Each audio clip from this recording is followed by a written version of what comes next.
Hello, this is Positive Vibes Enterprise. I am Tom Goodwin, and that is Michelle Ronquillo. Hi, everybody. I'm glad to be back with all of you. Yes, I'm glad you are back. Yay! The team is together. The team is together once more. Okay, the subject today is inner spiritual programming, and that has a lot to do with what I've done a lot of in my life.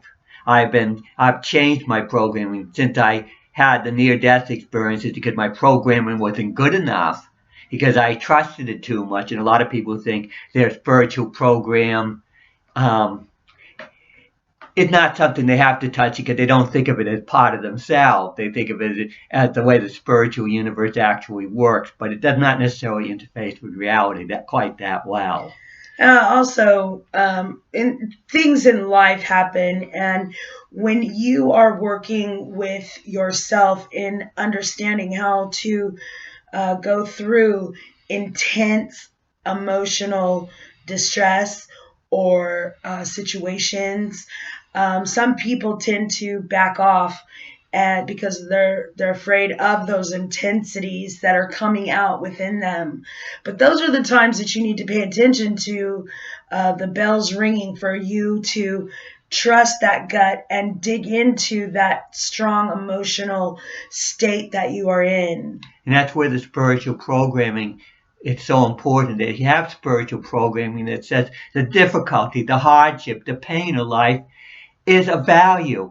And the only reason why some people stand out and achieve an awful lot and are able to solve problems nobody else will solve is because they can handle more difficulty, more duress, and more pain in order to get their goal, like a pioneer or somebody that's taken on a mountain or whatever. It can be very rough, dealing with difficult problems and things, and you got to have that kind of strength to help you do it, and you have to have beliefs that help you to handle those type of things. Have spiritual theories. I like the word theories because they can change. And Yes. the thing that you want is to the deep emotions that tend to hold your spiritual beliefs or theories in place. You need to be able to challenge them and make them be able to move in a way that they can help you to be more effective in this world. In other words, you have to be able to adjust them. You can't be stuck by them. Right. And there is a lot to do with when spiritual crisis happens in your life, intensity, pain will come. And some people don't want to dive into the pain when situations arise.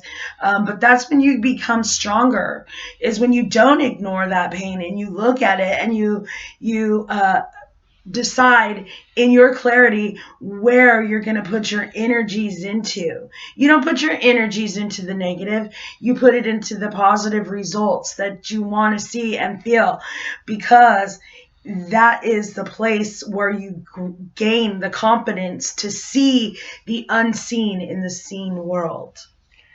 And one of the things about pain is I don't take painkillers. I haven't taken painkillers in years, and I've pushed myself really hard, and I've got into trouble being a spiritual pioneer. I get into trouble doing things that I probably, that are dangerous, in other words, that most people wouldn't do, and I pay the price, and there's pain. But one of the reasons why I can go on a running program, I'm on day 13. Yay!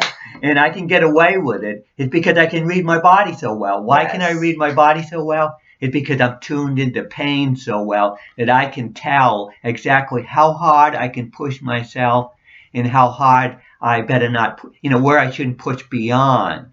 And that has to do with, being able to handle pain and utilize it to figure out, um, what I can get away with and what I can't get away with. Yes. So you're not overwhelmed by the pain, so you can use it because pain is a useful thing. It's there for a reason. All these things that are part of our reality are here for a reason, and so often people have spiritual Yes. programming that says this is bad or that is bad or this part of reality is bad, and they want to change it in the future. Well, the thing what you have to do is say reality as it is, all the factors that are part of reality have a role to play, and you have to learn how to handle them. The pain, the difficulty, the positive feelings, the feelings that usually are considered negative but are there to warn you, to keep you safe, and so forth. They all play a role. And that's where you have to have that openness to all reality and not be slanting reality with the spiritual theories you have, and then therefore think of a future reality that's a slanted reality rather than one that has all the factors that we have now, which are there for a reason. They're not there just to give us a hard time. They're there for a reason. Yeah, and there's always an excuse when you need one.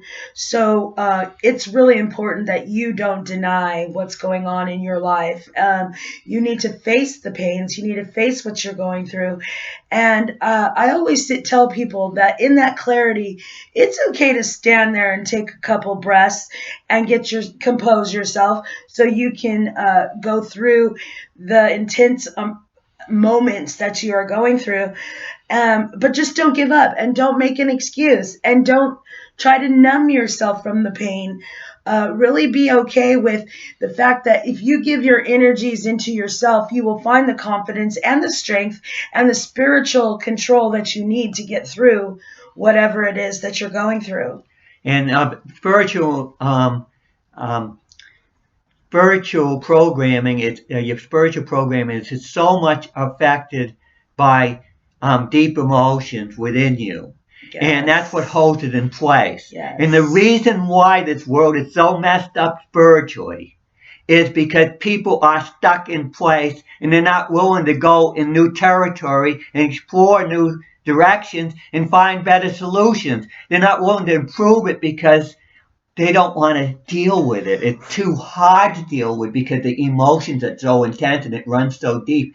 It's really hard work to transform your spiritual programming. Yes, and a lot of people also, when you get on the motion of spiritually bettering your health, sometimes you get into situations where the universe tests you to see how strong you're going to stand in those moments when you got rid of all the numbing devices in your life.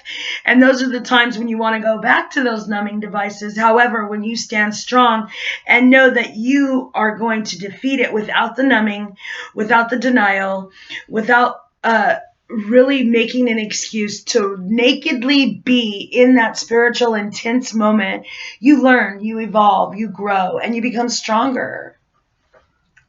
Yes, that's so I tend to because I'm a spiritual pioneer. I've been a Stoic, and I've been sort of like a spiritual ascetic, where I have got things really simple, and the simplicity that I put in my life with my hard training has helped me to more clearly see things, because with the simplicity, it makes me less complicated, so I become less of a factor in sensing what's going on spiritually around me, and that helped me to be a clearer, clearer medium. I don't recommend, everybody doesn't have to do that, but somebody like me who's an extreme, sort of like becomes an example, because I see things from the mountaintop. Yes. And you got to have somebody that sees things from the mountaintop, and then the other people will say, well, now that he sees it and he sees it clearly, we can go up to the mountaintop now, and now it's safe to go up there. Yes, always when you feel like you are spinning and you can't see the clarity, it is good to reach out to people that have that clarity, and then that way you can get your thoughts together on what you need to do next. I always reach out to Tom when I'm at that intense level of something going on. Maybe 3 or 4 things attack me in one day that I need to spiritually get through. And so when I'm doing my spiritual practices on how to handle it in the clarity and the calmness of intense emotional distress, I reach out to Tom, and he is the lookout of the mountaintop that I can say, okay, grasp it and move forward. So we all do need that helping hand. But like Tom said, he's been practicing and working on this for so long that it's a natural movement in his spiritual ways. So as we learn how to do that ourselves and be stoic and understand the controls that we need, it's okay to reach out and say, hey, I need a little bit of clarity. I need a little support.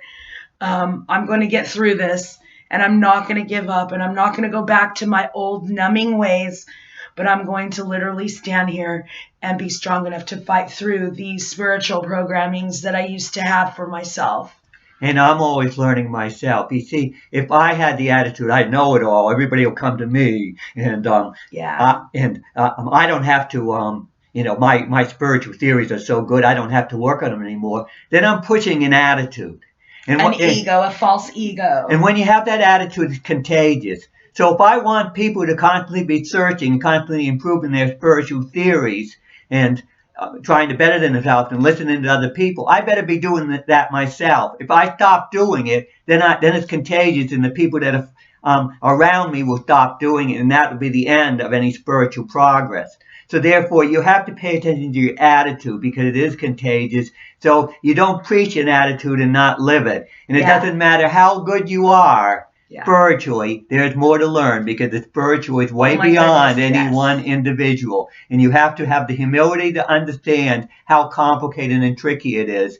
And that you have to use your intuition so often, and you have to train it so much, because you need it. Because a lot of times that's the only way you can make sense of a situation, is your intuition helps you out.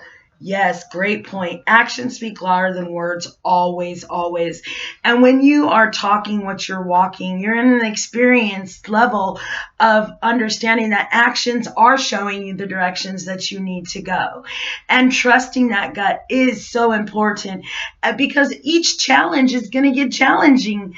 And each level that you gain, you're going to have a higher sense of perceptions of where you need to ebb and flow your spiritual programming. And humbleness is the very key that Tom was talking about, to get rid of that prideful, false ego that might trip you up. And the harder the challenges, the harder the lessons. And as you know, in graduate school, the lessons get really hard. Yes. But that's how you get very, very smart and very knowledgeable, is by having hard lessons. So one shouldn't be dismissive and think, oh, I've developed a spiritual superiority. I don't have to deal with the challenges anymore. I get to get away from it. Well, that's escapism. The thing is, you have to embrace the challenges and say, they are good, because that's how progress is made. That's how we're going to transform this world into a better place. That's how we get healthier. That's how we overcome the indulging pleasures we get into that are not healthy. That's right. And always keep your reality-based perceptions where you're not feeding your spiritual with bliss or indulgence or anything that's gonna numb you, because things like alcohol or drugs or even food, all that is addicting and also numbing, but thoughts are also numbing as well. So you can be very watchful and mindful of your thoughts, that they're not leading you to those numbing places to take you away from the reality things that you need to face.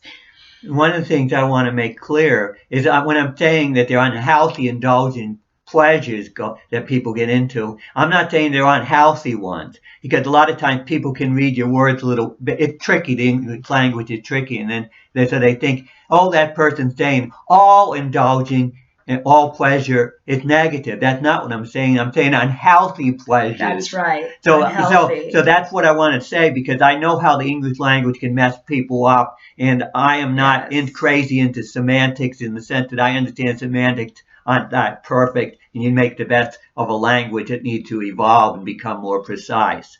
Yes. So this is Positive Vibes Enterprise. The subject has been inner spiritual programming. I think we covered it pretty well. Thank you for watching. Please leave your comments, and we really appreciate you being here with us. Yes, and please subscribe to our YouTube channel. Yes.